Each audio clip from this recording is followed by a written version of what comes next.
que va a hablar de epilepsia y cannabis. Por favor, Silvia.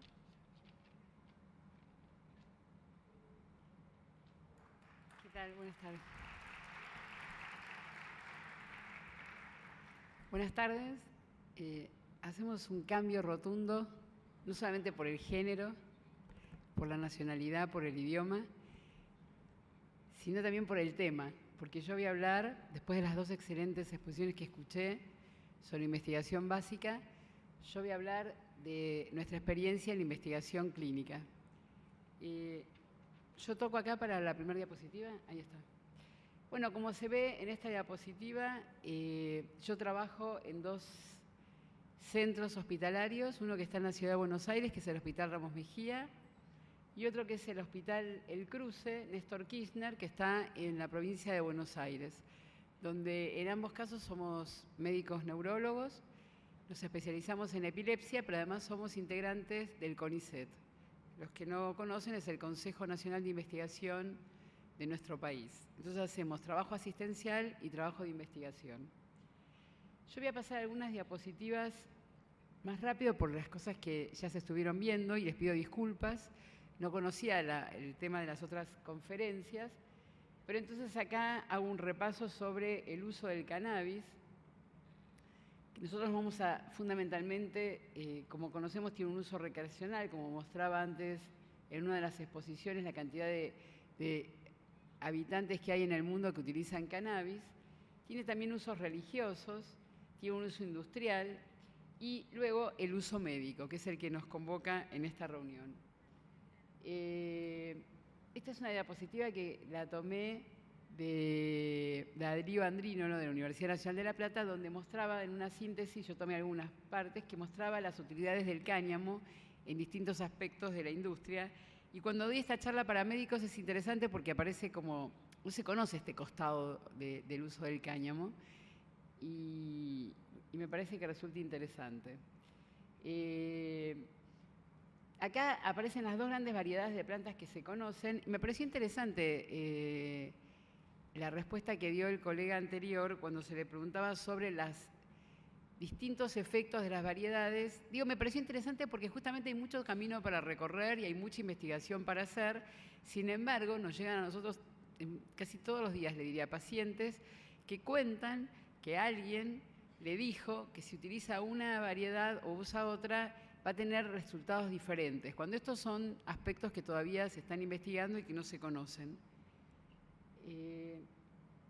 Bueno, yo voy a pasar absolutamente rápido esta diapositiva porque se estuvo hablando bastante sobre los dos componentes que más se conocen, por supuesto que hay otros, pero sobre el THC y el CBD. Por ahí sí me detengo en la historia y un poco esto está pensado más en los médicos que se acercan por primera vez al tema del cannabis medicinal y que un poco creen o piensan que esto es una cosa nueva, que es una cosa novedosa. Y en realidad es interesante, tomando algunas bibliografías, una síntesis solamente del uso, los reportes del cannabis medicinal, donde ya en el año 2700 a.C. se hablaba de las propiedades sanadoras. En la literatura china, los sumerios ya hacen referencia al uso del cannabis, especialmente en epilepsia. En la farmacopea china, en el 1500 a.C., ya aparece en el Terria los primeros escritos sobre el uso del cannabis medicinal. En el libro de los Éxodos hay una referencia al uso del aceite sagrado, siempre en relación a la medicina. Bueno, los egipcios en el Papyrus Eber también hacen referencia a que lo usaban en la epilepsia, en el glaucoma y en la inflamación. Heródoto refiere el uso del cannabis, que él hace una referencia muy particular como sanador en los baños de vapor. Pliny, el Viejo, escribió sobre las propiedades de la planta de cannabis en el famoso, digo famoso porque todos los que tenemos una formación médica estudiamos en historia de medicina y todos, ninguno creo que leyó el libro de historia natural, pero sí tenemos las referencias y él se detiene sobre el cannabis. Encontré cuando hacía la búsqueda que Ibn al-Badrí refiere que él había curado al hijo del califa que tenía epilepsia, pero que después tenía un problema porque se había vuelto adictivo para el hijo, aunque le había logrado curar la epilepsia. Si hacemos un salto en la historia, bueno, en el año 1840 se introduce en los trabajos de Sayunesi la marihuana medicinal ya en la medicina occidental. Como suele suceder, la medicina occidental llega siempre un poco más tardía a los aportes que vienen de la medicina oriental. Hay un libro de Moreau, en el año 1845, que él habla del hashish a la alienación mental y hace una relación entre el uso de esta planta y lo que puede ocurrir en relación a la salud mental. En el año 1850 Estados Unidos le incorpora en la farmacopea el uso de la marihuana. Yo a propósito usé distintos nombres porque uno lo encuentra en la bibliografía de distintas maneras denominada, ¿no? Bueno, acá ya se habló algo, creo que en la otra exposición, pero en el año 31 se crea en Estados Unidos esta Oficina Federal de Narcóticos que prohíbe el uso de la marihuana. En realidad yo no tengo tanto conocimiento, hice búsquedas porque me resultaba interesante por qué aparecía esto, porque también en algo que está muy cerca de nosotros como latinoamericanos es la hoja de coca, donde también hay trabajos súper interesantes a nivel medicinal, digo especialmente acá en un país vecino y hermano que es Bolivia, y de repente se prohíbe. Hay algunos que dicen que muy probablemente esta prohibición también tenía que ver con algunas evidencias de eficacia y por lo barato que resultaban. Entonces, que la naciente industria farmacéutica se oponía a este tipo de evidencias y entonces se utiliza, ponen una misma bolsa, no por desconocimiento, sino por intereses económicos y científicos, pone en la misma bolsa lo que ocurre con la marihuana o con la hoja de coca que lo que ocurre con, por ejemplo, la cocaína o la heroína. Yo me acordaba, ¿ustedes se acuerdan en el libro de Molière, Un enfermo imaginario, cuando él se burla de los médicos? Un poco antes, en la época de la Inquisición, cuando mandaban asesinar o a quemar a las brujas, ustedes saben que había dos formas de condenar a alguien por brujo, o porque tenía contactos con el diablo, o porque creaba pócimas por fuera de lo que era la medicina oficial. Casualmente, en esa época, las mujeres, que eran las que se ocupaban de la salud de la población, como empieza a pasar ahora también, porque las matrículas en las universidades de la salud son más o menos somos el 70%, en esa época, cuando se hace un trabajo estadístico, histórico, de revisión, las que eran quemadas eran mujeres brujas que estaban acusadas de usar pócimas en casi el 90%, que eran de uso ilegal.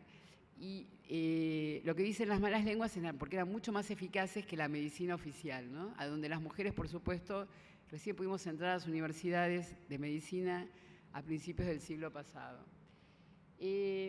También resulta interesante en esta historia, en la era victoriana los neurólogos la utilizaban frecuentemente, hay muchos reportes anecdóticos, y a partir de la ley esta de 1931, donde se penalizaba, y también aparece en el caso de la epilepsia en el año 1912, y luego en el año 37 aparece el fenobarbital y la dantoína, que son dos moléculas sumamente eficaces en la epilepsia hasta el día de hoy. Entonces esta evidencia también desplaza la indicación de la marihuana o el cannabis.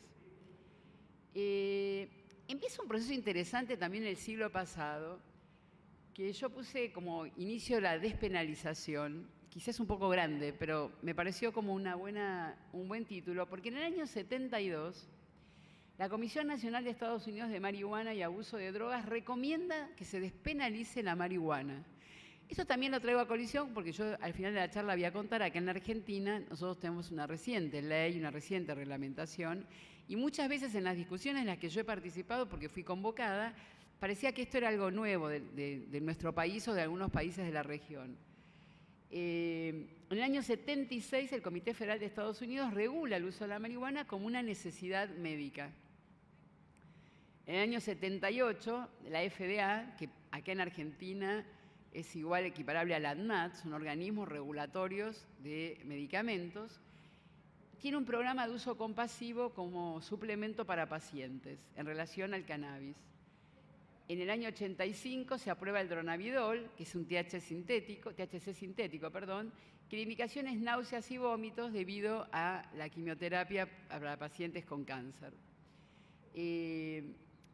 simplemente como un paréntesis, no tuvo buenos resultados en su eficacia. Seguramente por esto que decían los expositores previos, que en todo caso hay muchos más componentes, que se haya identificado dos no quiere decir que sean los únicos efectivos, y es probable que esta molécula sintética no tuvo esa eficacia porque no tenía los componentes que tenían las otras plantas, ¿no? Que tiene la planta, perdón.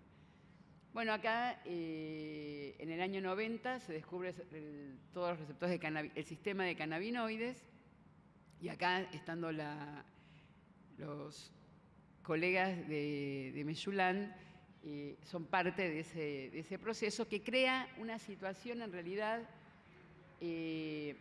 como un antes y un después, ¿no? Porque vuelve a motorizar todas las investigaciones que hasta ese momento se hacían en relación al cannabis, y creo que Israel juega un rol fundamental en la investigación en el mundo, ¿no? En el año 96 en California es el primer estado que legaliza el uso del cannabis medicinal. El expositor anterior mostraba un mapa en Estados Unidos de los estados que ya hoy está esto legalizado. Ya llegando a nuestro siglo,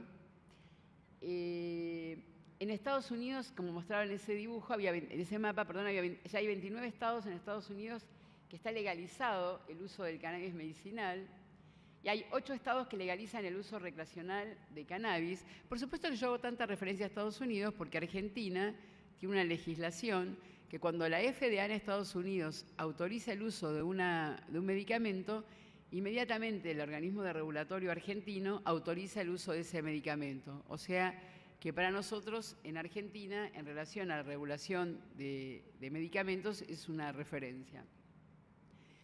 En el año 2010, en el Reino Unido, se aprueba la venta del Sativex, que es una combinación entre CBD y THC.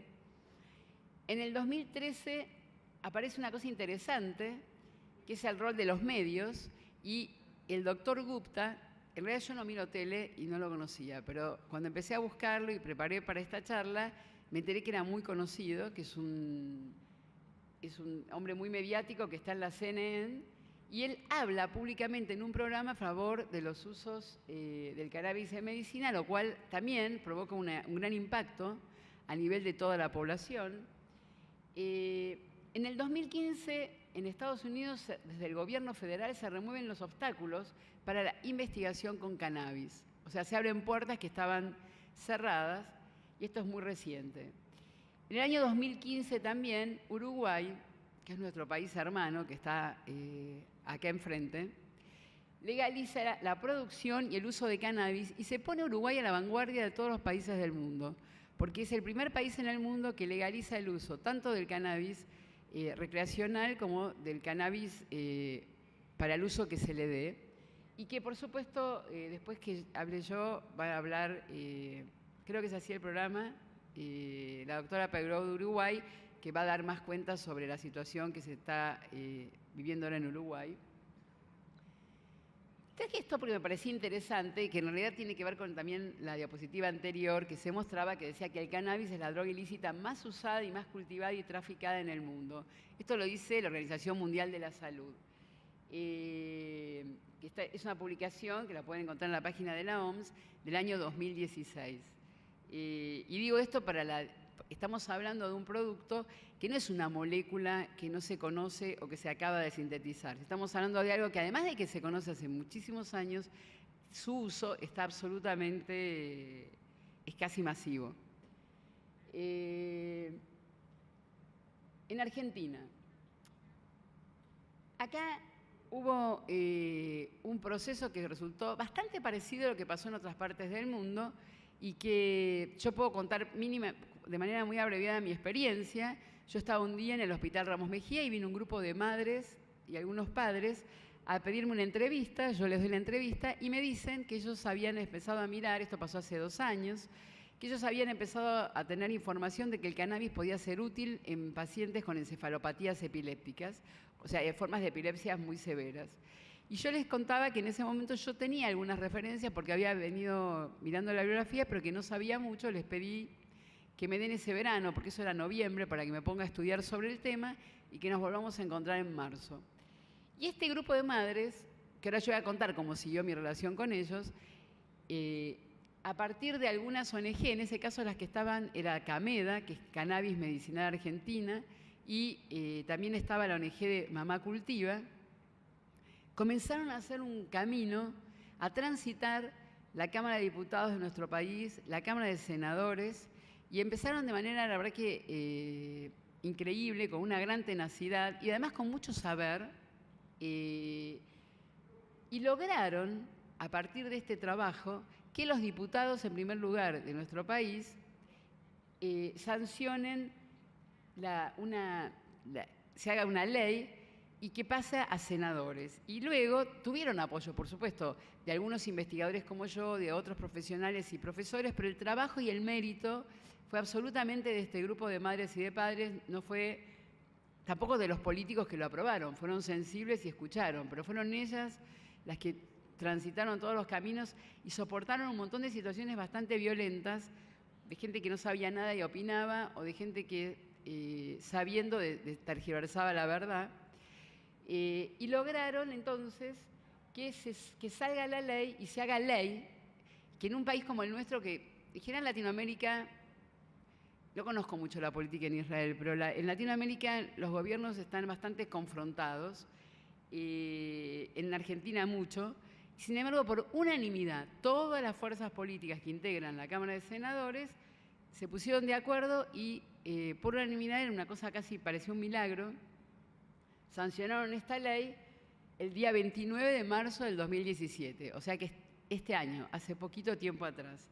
Y, mucho más poquito aún, el 21 de septiembre del 2017 salió un decreto reglamentario desde el Ministerio de Salud de la Nación, que es el órgano que tiene a su cargo la implementación de la ley. La verdad que este es un camino que recién empieza.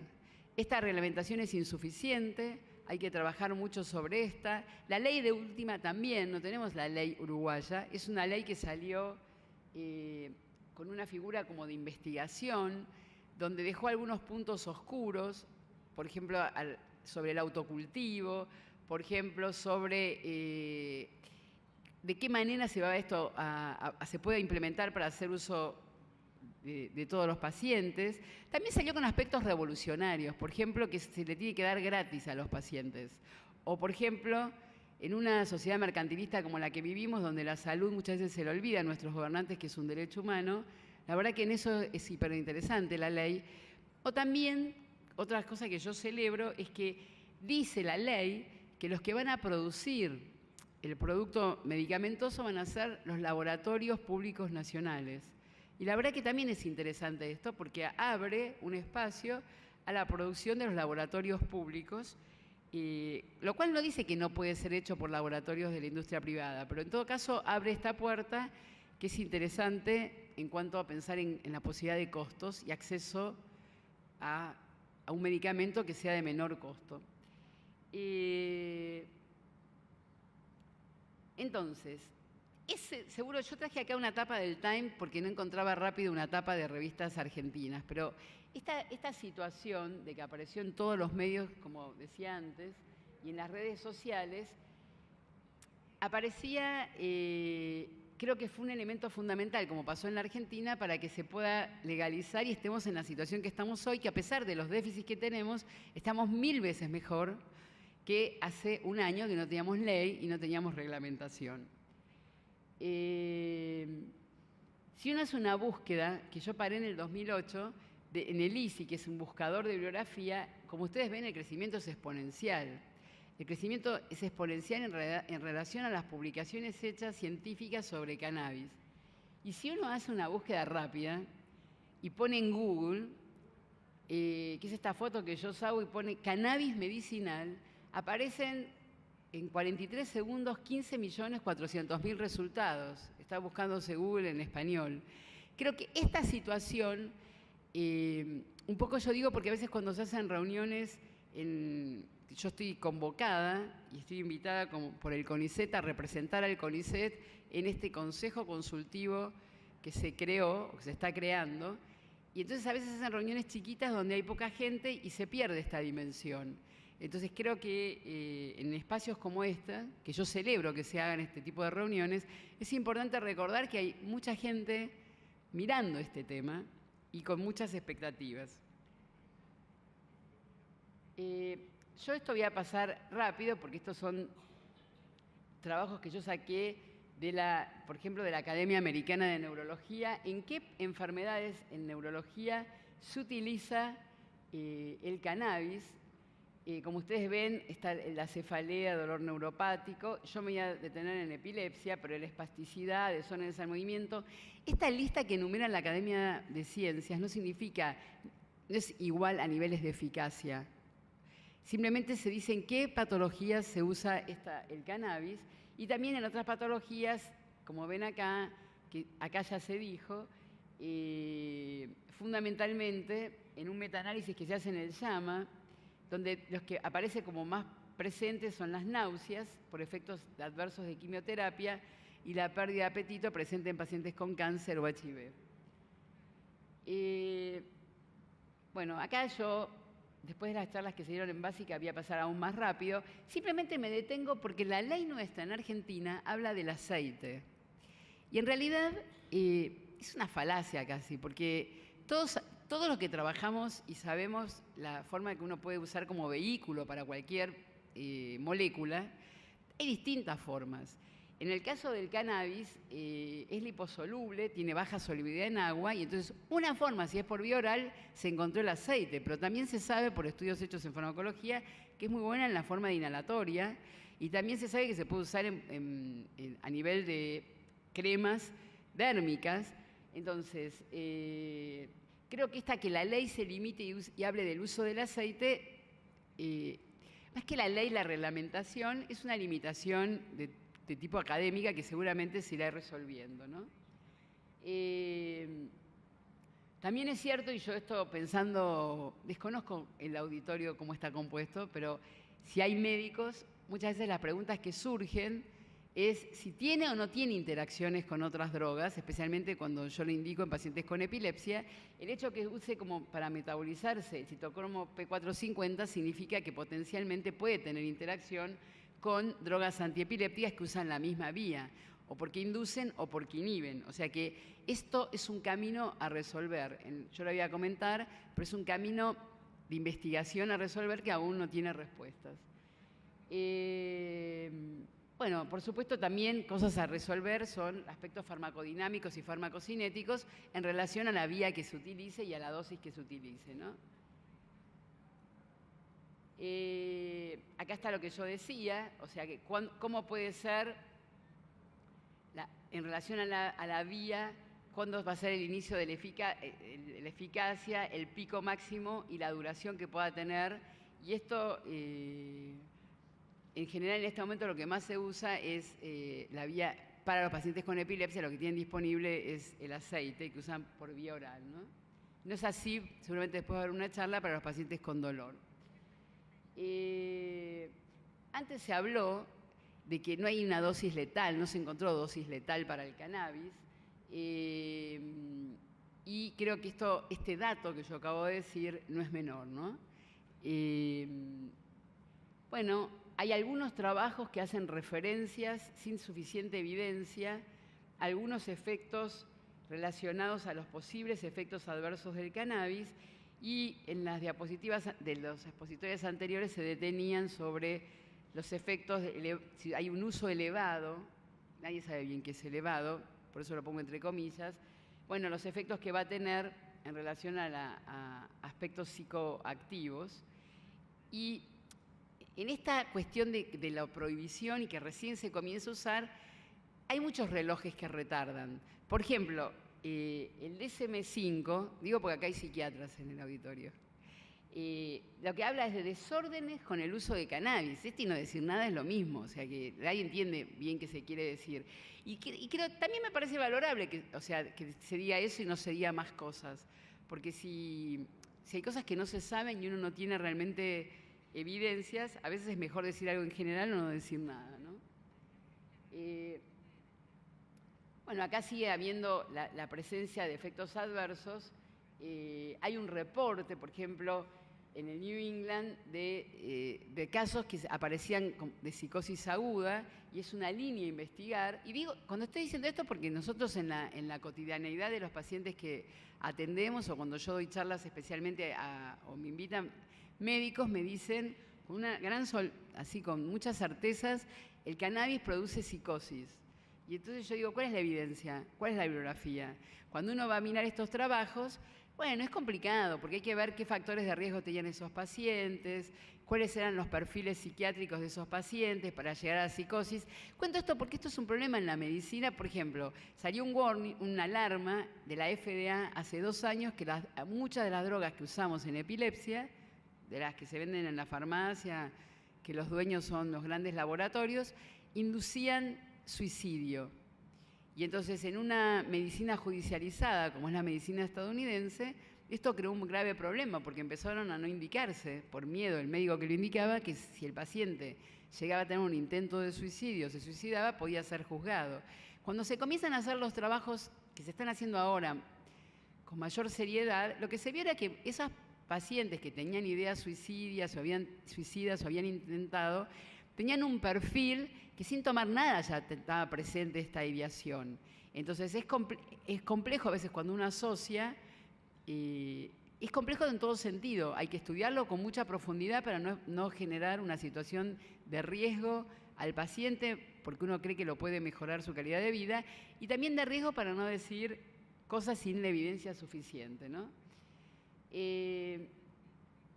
Hay todo un trabajo también en la alteración de la formación de la memoria a corto plazo, donde provoca una alteración. Sin embargo, en algunos trabajos que se hicieron de investigación en la memoria a largo plazo, esto está muy discutido. Hace muy poquito tiempo salió en Nature un trabajo que es muy interesante, hecho en un modelo experimental en ratones, donde justamente lo que hacen es un estudio de memoria. A partir de que se le crea un paradigma, y lo que observan los autores, no me acuerdo el apellido del último autor, pero lo pueden buscar, es cuando trabajan con ratones jóvenes y ratones viejos. En los ratones jóvenes le perturba la memoria, en los ratones viejos le mejora, tienen mejor performance de la tarea, ¿no? Entonces esto también abre una puerta realmente muy interesante sobre el impacto positivo que puede tener el cannabis en la medicina. Esto no significa que esto es una verdad y que no tenemos que seguir investigando. Estoy contando como que estamos tan en la cresta de la ola, como se dice en ciencia, que hay muchas cosas que van y vienen y que son, me parece súper interesante para seguir investigando y no cerrar ninguna puerta, ¿no?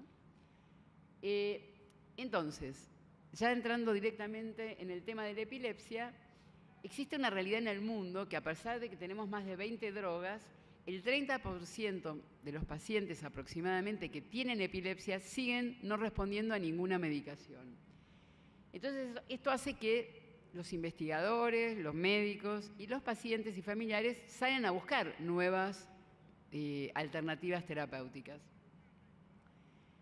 En la Argentina existe una ley, que es una ley nacional de epilepsia, la ley 25.404 del 2001, que asegura a los pacientes el acceso a la medicación, a los pacientes con epilepsia, que asegura disponibilidad para la realización de estudios diagnósticos y también le garantiza protección social de los pacientes.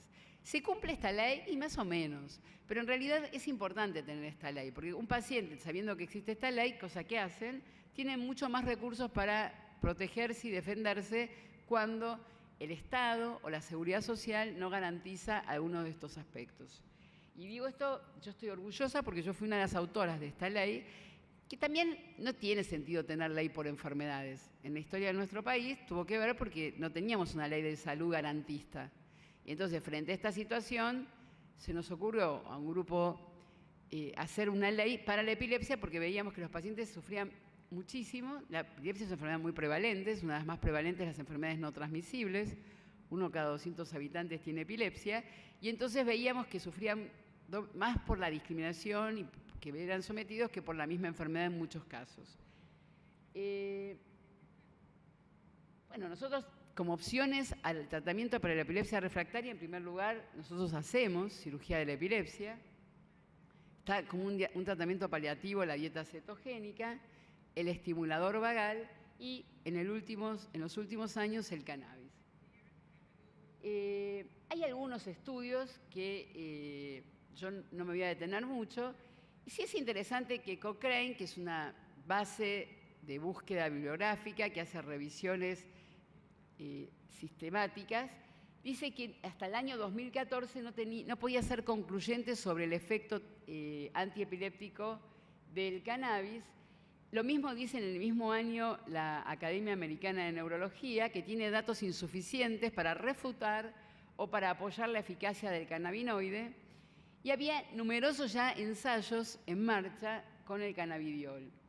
En el año 2016 sale un primer trabajo que está liderado por Devinsky, donde hacen un trabajo intervencional abierto, donde lo que hicieron fue agregar el cannabidiol a pacientes con epilepsias refractarios, en un estudio en ensayo abierto, y lo que ellos encontraron en este trabajo que tenía, si miran el último renglón, hay una reducción medida de las crisis, tomaron solamente un tipo de crisis que iba desde ninguna a 64.7. O sea, un poco más o menos cerca de la mitad de esa población tenía una respuesta positiva, formas muy severas de epilepsia.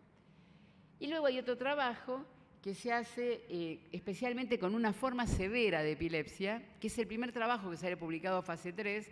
Es muy probable que cuando termine este año, fíjese que esto salió este año, en febrero de este año, en mayo, perdón, de este año, es un New England, que es una revista de muy buen nivel, donde se hace un trabajo con 120 niños. Es el primer fase 3, o sea que es un trabajo a doble ciego para evitar uno de los problemas graves que uno tiene con un estudio abierto, que es el efecto placebo.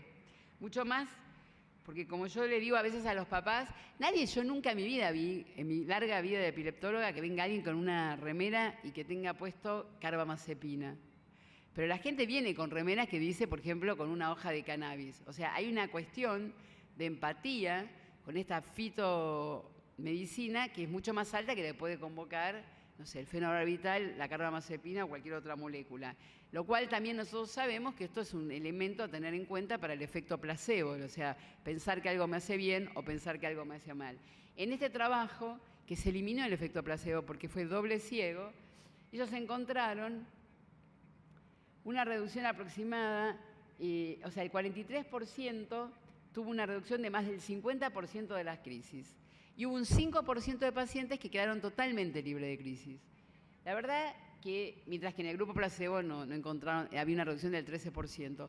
Es muy importante este trabajo. Digo esto también pensando ahora más en pacientes y en médicos, que muchas veces hay gente que dice no tenemos ninguna evidencia, no hay ningún trabajo. Y esto no es cierto, está esta evidencia. Es limitada y es acotada.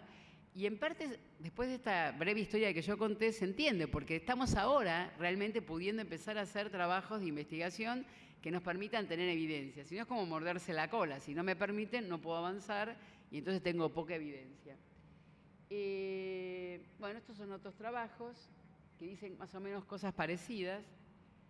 Y yo les voy a compartir con ustedes un trabajo que nosotros lo enviamos ahora a publicar. En este momento tenemos alrededor ya de 120 pacientes, que lo que hicimos fue un estudio observacional abierto, porque no podíamos hacer un estudio de doble ciego, porque la ley la reglamentación aún no está terminada. O sea, y entonces digo esto porque un estudio abierto observacional tiene muchas limitaciones. Yo tengo que ser como muy cuidadosa en las conclusiones que observo, ¿no?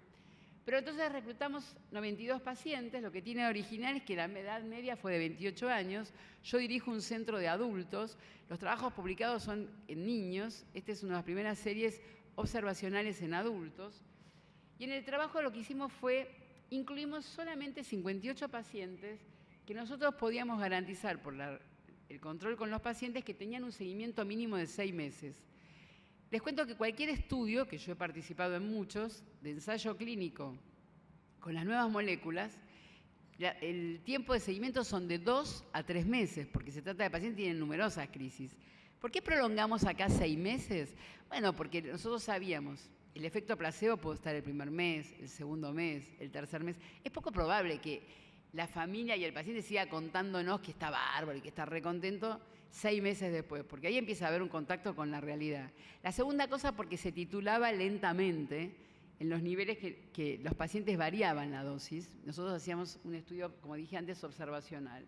Por eso que fueron variando y llegamos a dosis, no tenemos dosis, porque las dosis pasaban desde 51,5 miligramos por día, llegó a un paciente con dosis máxima de 750 miligramos. O sea que no tenemos una dosis, ¿no? No pudimos tampoco a las 24 semanas, cuando hicimos el corte, establecer una correlación directa con los efectos adversos con la dosis y frecuencia de crisis, porque por esta cuestión de que la dosis resultaba muy variable, ¿no? Es importante sí decir que la mitad de nuestros pacientes utilizaban el cannabis importado, acá se importa, a partir de una media trampa que se hace legalmente, porque se busca la figura de suplemento dietario, y se importa el aceite de Charlotte, que son cannabicultores que viven en el estado de Colorado y que el estado argentino autoriza que se importen. Pero después tenemos en nuestros pacientes, la mitad de nuestros pacientes usaron productos de cannabicultores locales, que la ley todavía no los ampara y que durante este tiempo tampoco los amparaba, pero que estos cannabicultores controlaban su producción con la Universidad Nacional de La Plata, la Universidad Nacional de Mar del Plata, con algunos colegas míos del CONICET, para ver si no tenían, si tenían la dosis que referían decir que tenían, con los porcentajes de los componentes que decían tener.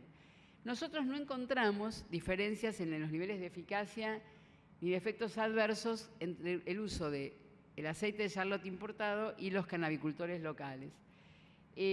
Bueno, esta es la demografía, se ven más las diapositivas, pero estas son las características de los pacientes. En general se trata de pacientes todos los pacientes que incluimos tienen formas severas de epilepsia que no respondieron a ningún fármaco, que no eran candidatos a cirugía y que tenían en general encefalopatías epilépticas. El primer efecto adverso que nosotros observamos fue la somnolencia y no pudimos establecer, como yo decía antes, una relación con la dosis, o si era del uso, no encontramos diferencia entre el uso importado y el uso nacional. La respuesta que vimos, observamos que hubo una disminución, tomamos el primer mes como línea de base y lo observamos a las 24 semanas, y lo que observamos fue una disminución del 19,5% en el tratamiento, que son los gráficos que están ahí. Y cuando quisimos ver el porcentaje de cambios en la frecuencia de crisis, lo que observamos fue, que es esa tablita verde que está ahí, que 7 pacientes quedaron libres de crisis. Inclusive de esto tenemos 2 pacientes ya con controles electroencefalográficos. Hicimos estudios electroencefalográficos para ver si realmente lo que referían los padres era cierto y si había el electro, no se observaba ninguna descarga, con pacientes, por ejemplo, con punta onda continua, que es una forma severa de epilepsia. Y nosotros encontramos entonces, nuestro análisis fue de 66,6, con un intervalo que iba de 100 a menos 48, como ven ahí, más o menos parecido, un poco más de la mitad de los pacientes tuvo una buena respuesta al uso en este ensayo clínico. Otro aspecto que nosotros vimos y que está referido en todas las publicaciones es que la mayor parte de los pacientes completaban escalas de calidad, pero hubo pacientes que no lo completaron, pero todos decían que mejoraba, la familia decía que mejoraban el contacto con el medio, que mejoraba el sueño y mejoraba el apetito en esa población que se había observado, inclusive en pacientes que no habían tenido disminución de la frecuencia de crisis, tenían esta observación positiva. En conclusión, parece promisoria la eficacia del cannabidiol, hay una reducción en síntesis más o menos 2/3 de las crisis y el 13% de los pacientes estuvieron libres de crisis. Estas tasas son un poco más altas de lo que se observan con las nuevas drogas. Sin embargo, seguimos pensando que es necesario tener ensayos randomizados y controlados para poder caracterizar bien la eficacia y el perfil de seguridad. Y nuestro estudio, como mayores limitaciones, no pudimos tener un dosaje más de todos los dosajes, de todo el uso de cannabidiol que se usaba. Es un estudio abierto, no controlado, y sabemos, como decía yo antes, que a pesar que usamos 6 meses, siempre puede estar presente el efecto placebo. Entonces, estas conclusiones que nosotros tuvimos de nuestro trabajo se pueden utilizar también para las conclusiones del estado de arte el uso de cannabis medicinal en la literatura en relación a la epilepsia. En el trabajo que yo les contaba, que es el único trabajo publicado hasta hoy, en niños la dosis que se usó fue de 10 a 20 miligramos, con ese resultado del 40% de la población en una forma muy severa de epilepsia. Pero también en el mismo estudio se dice, como pasó casi con todos los trabajos con las nuevas moléculas, que es uno de los temas a discutir cuál es la mejor dosis, y otro de los temas a discutir es la interacción que tienen con otros fármacos. Bueno, entonces vuelvo a repetir lo mismo, que nosotros creo que como cualquier investigador esperamos poder estar en condiciones de hacer, en condiciones digo legales, y tener la cobertura necesaria para que se puedan hacer estudios controlados, que los pacientes usan productos que sean de altísima calidad, que tengan garantías de lo que están usando, con las dosis que están usando, para poder hacer ensayos clínicos como se han hecho con cualquier otra molécula. Y creo que es interesante, por lo menos en la Argentina, que en este momento tenemos recursos humanos, tenemos recursos técnicos. Yo soy una de las que pienso que con el amparo que tenemos legal, esta nueva situación que tenemos nos permita seguir avanzando y poder, no sé, si en un año nos volvemos a encontrar, mostrar datos que sean, que tengan mayor precisión. Estos son algunos de los trabajos que están en marcha y, por ejemplo, en el punto 2, uno de los problemas que nosotros estamos muy preocupados es que si todos los productos que están circulando, que dicen que tienen cannabidiol, si lo tienen, por eso hablaba de la necesidad de tener la calidad en los productos, y nuestra ley en Argentina aprueba que estas instituciones se hagan cargo de controlar la calidad de lo que se va produciendo. Lo que comentaba al principio, que por eso estaría a cargo de los laboratorios de producción nacional, donde se aplicarían normas vigentes hoy para cualquier otro producto. Y creo que un aspecto muy importante, que se va a hablar en la charla que sigue, es la educación a los profesionales de la salud, también a los botánicos, también a los investigadores clínicos y básicos en el uso y en la producción del cannabis. Y muchas gracias.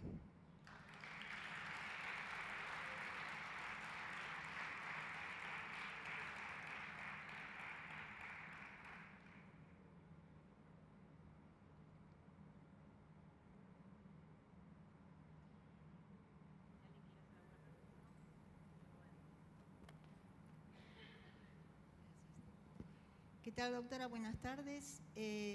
Yo quería preguntarle, ¿los estudios hechos son exclusivamente con tratamiento con el cannabidiol, con el aceite o, bueno, con el cannabis o conjuntamente con alguna medicación alopática, fenobarbital, hidantoína? Y si en estos momentos usted está usando solamente cannabidiol o asociado a otros anticomiciales. Todos los pacientes que fueron incluidos en el estudio, en la tabla que no se veía casi nada aparece, esto es lo que nosotros decimos un add-on, o sea, se agrega cannabis a la medicación que los pacientes reciben, porque son todos pacientes que tienen formas severas de epilepsia.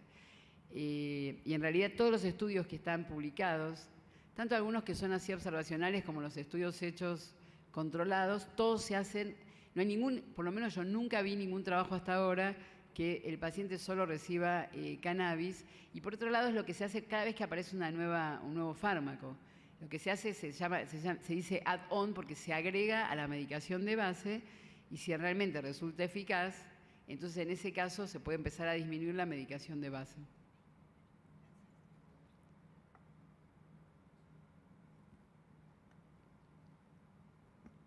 Hola, ¿qué tal? Quería consultar si el uso de medicación, como ser los psicofármacos, pueden llegar a alterar el sistema endocannabinoide y bueno, de esta manera también evitar que el cannabis haga el efecto deseado, digamos. Yo la verdad que no estoy en condiciones de contestar esa respuesta y a nivel clínico creo que nadie puede contestarla hoy, por eso yo decía que uno de los temas pendientes es empezar a estudiar los efectos de interacción con otras moléculas. Hay algunos trabajos, algo se mostró acá sobre el efecto que tienen en el sistema dopaminérgico, lo que tienen en el sistema de los receptores glutamatérgicos y en los sistemas de GABA, donde uno puede suponer que hay una interacción con el cannabis, pero no es que haya un ensayo clínico que esté dirigido a esto y que uno lo pueda demostrar, ¿no?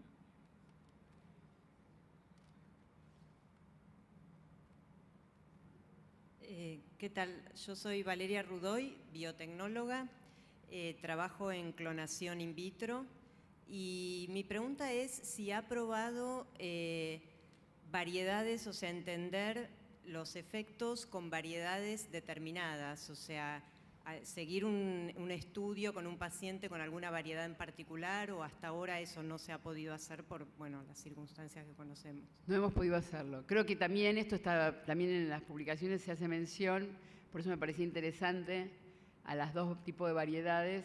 Las evidencias que hay hoy, no hay estudios sobre esto. Yo creo que esto es, digo, a ver, entre las cosas a estudiar es la dosis, cuál es la dosis ideal, los fenómenos de habituación que son observados, pero que no hay un seguimiento suficiente como para decir de qué manera y cómo, de qué forma es. Es un tema complejo la habituación, estudiarla, pero no está estudiado, y la interacción con otras moléculas. Y también en esto creo que es importante tu comentario, que es, bueno, todas las variedades son iguales. Seguramente cuando en Argentina se empiecen a usar variedades locales y empecemos a encontrar resultados en ensayos clínicos controlados, vamos a poder empezar a hacer comparaciones con otros estudios hechos en otras partes del mundo con otro tipo de variedades, ¿no? Pero no está hecho todavía. Bien, muchas gracias. Hola, lo mío es sobre un efecto que dijiste que tenía un contraproducente, bueno, un Adverso. efecto adverso, ahí está. Yo tengo un consumo por un problema intestinal desde más de 23 años. La verdad que, igual como has mencionado, las dosis altas, como tengo un consumo sostenido, no existe, o sea, no hay una dosis alta. Ahora, las ilusiones visuales, jamás en la vida he tenido una ilusión visual con consumo de marihuana. Así que el efecto adverso, no sé si es verdad o si hay un estudio de dónde salió, porque el efecto visual. Esto, la respuesta que te voy a dar es lo mismo que te daría si me estás preguntando sobre la cafeaspirina. Porque si me decís, por ejemplo, yo tomo cafeaspirina, digo esto porque justamente es algo que se usa muchísimo y es de venta libre, y yo nunca tuve una hemorragia digestiva o nunca tuve un shock anafiláctico. Y yo te voy a decir, bueno, justamente por eso estamos nosotros. Nosotros, en este caso nosotros, la gente que hace farmacoepidemiología, que lo que hace es recoge las informaciones de la presencia de un efecto adverso que está definido. El efecto adverso es cuando vos utilizás cualquier producto que te aparece en relación a ese uso de ese producto sin ninguna otra causa que lo justifique, un síntoma o un signo. Y que cuando se retira ese producto desaparece. Entonces a eso se llama efecto adverso. Si esto que está en esos reportes, ese metaanálisis, significa que alguien, al usar el cannabis, tuvo una ilusión visual o una alucinación visual, cuando dejó de usarlo desapareció y no tenía ningún otro elemento ni ningún otro uso que lo había dado. O sea, quiero decir con esto que tu experiencia personal, individual, es muy valiosa, pero que por otro lado, cuando uno se valoriza la eficacia de una molécula o los efectos adversos de una molécula, hace falta hacer lo que yo decía al final de la diapositiva, ensayos clínicos controlados, y numerosos, donde uno pueda, y randomizados, con muchísimos controles para que uno pueda al terminar decir esto pasa tal cosa o pasa tal otra, y es posible esto y es posible lo otro. Si no, se queda en un plano anecdótico, porque de repente cuando viene un paciente, suponete si uno entrevista a uno de esos pacientes que está en ese 50% que no tuvo ninguna respuesta, el paciente no va a mentir si dice a mí no me hizo nada, porque es su experiencia personal. Entonces, por eso digo, yo siempre pienso, ¿no? La estadística para el paciente es binaria, es blanco o es negro, pero para nosotros, los que hacemos investigación o hacemos el ejercicio de la medicina, no puede ser así. Uno hace un análisis complejo, ¿no? Gracias.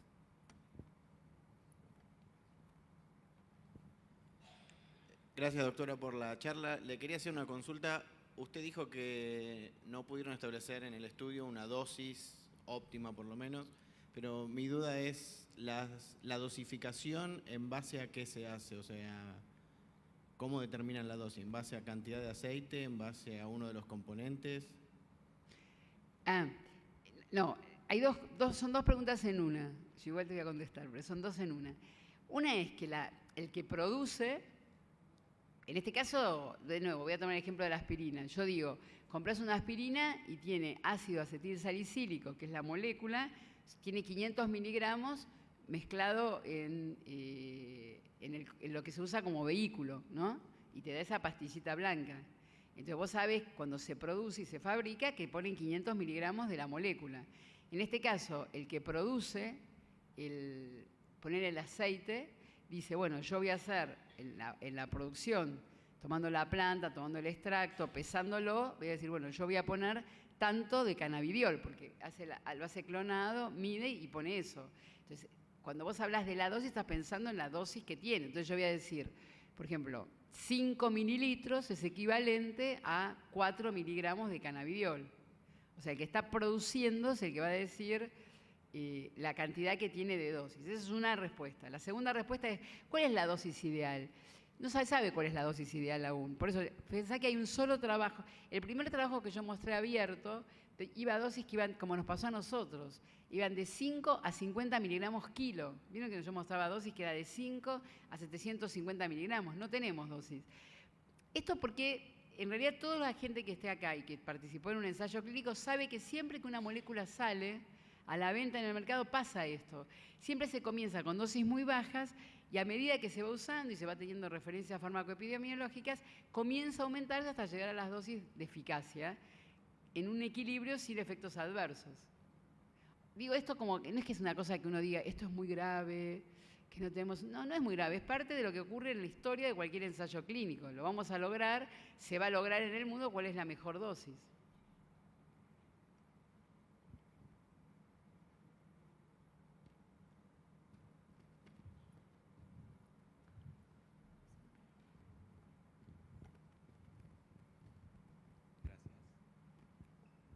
Hola, buenas tardes, doctora.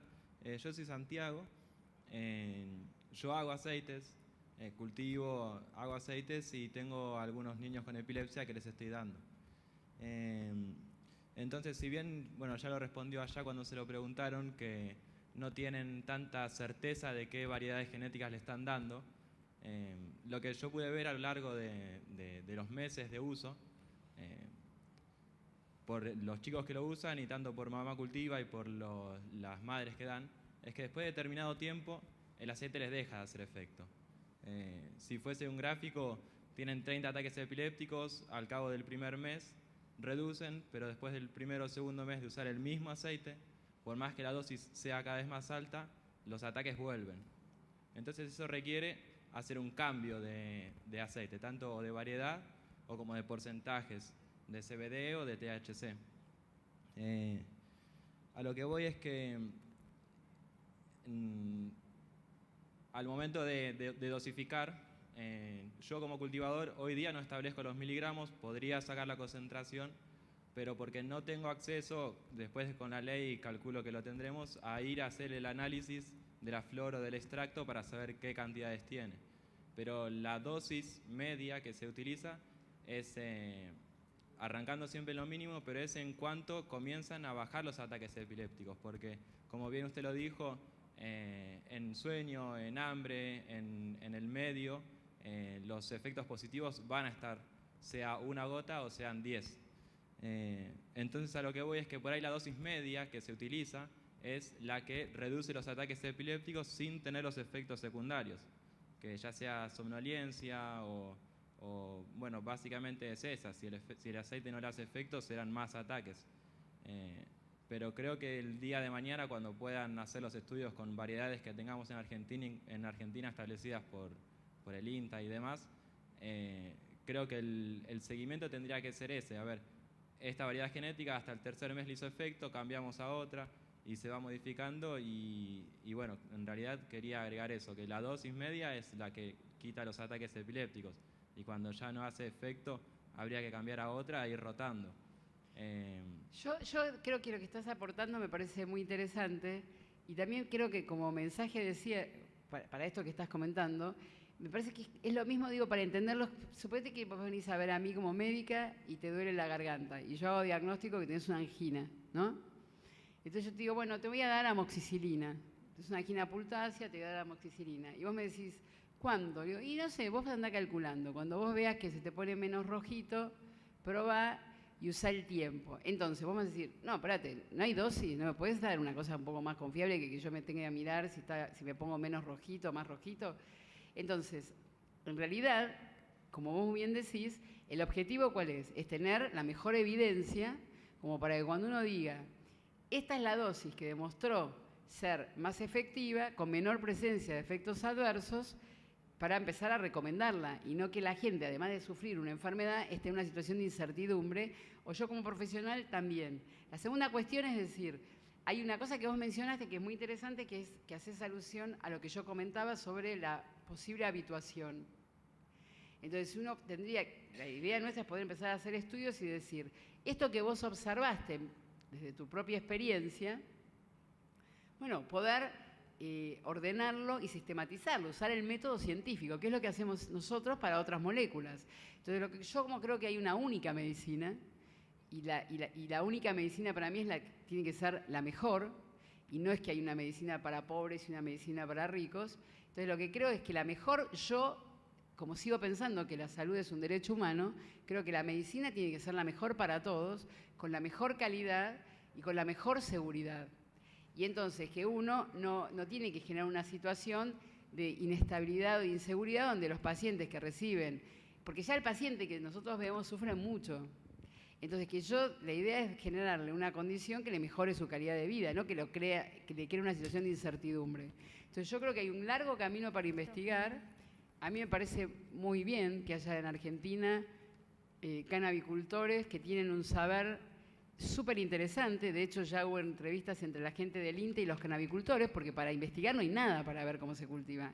Los canabicultores están enseñando a la gente del INTA cómo se cultiva. Y ya hay además instituciones, como algunas universidades, que están haciendo controles de calidad para justamente evitar esta incertidumbre que tenés vos también como canabicultor, ¿no? No solamente en cuanto a la dosis, a que no haya pesticidas presentes, a que no haya otros productos que pueden ser dañinos para la salud. O sea que creo que ese es el camino, ¿no? Me aparecen 800, me siento, entre que estoy acá que me siento como un artista. Y me aparecen cartelitos que dicen que no tengo que hablar más. No sé qué hacer. ¿Termino? Bueno, creo que no hay más lugar a las preguntas y les agradezco.